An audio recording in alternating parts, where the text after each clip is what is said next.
a lot of times people don't take the opportunity to plan. They don't feel like they have the time. It doesn't take that much time.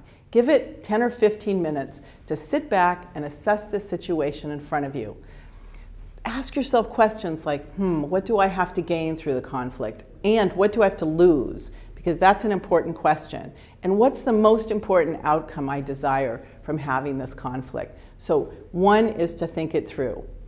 2, you've got to know who you are. This self-awareness is absolutely key. Know what your major conflict style is to help you to say, okay, is this conflict style appropriate for the situation? Or if you're somebody that never avoids, you may ask yourself, is this a time to avoid? Or if you're somebody that never competes, then to ask yourself, is this a time to stand up for my beliefs? So self-awareness is key here. To know your normal conflict mode and to know what the situation is in front of you. The point is to adjust your behavior to the situation, your goals, and who's in front of you. And that's why it's much easier to do this if you have time to plan, or just take the time to plan, just to sit and think about it.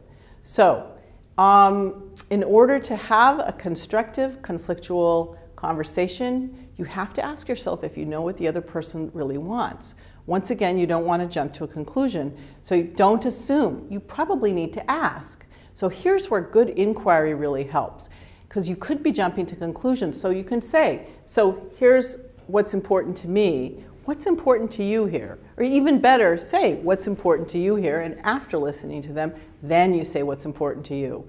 And then one of the things I love to tell people to do is once you've used good inquiry, it's so important to summarize what you thought you heard the other person say to make sure you got it right.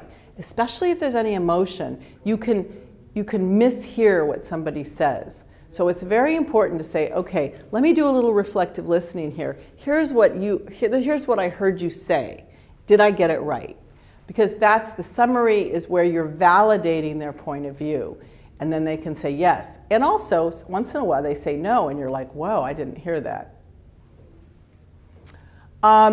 When you advocate your position, I'd like to advise you to be it after good inquiry and that you have the agreement that you heard the other person correctly. So you've summarized what they've said, and then you give your statements about your opinions, your assumptions, your data, your conclusions, and why you believe what you believe. And then you can clarify your differences and also look for common ground. So you can say, okay, here's what you told me, this is what you want, this is what I want, and now what do we have in common?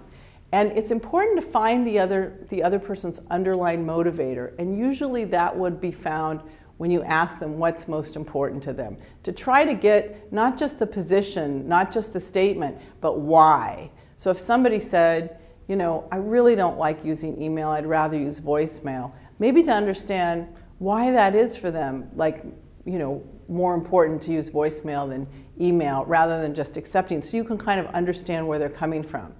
So what's the most important outcome to them and why? And also, what's the most important outcome to you and why? Because you'll want to share that as well.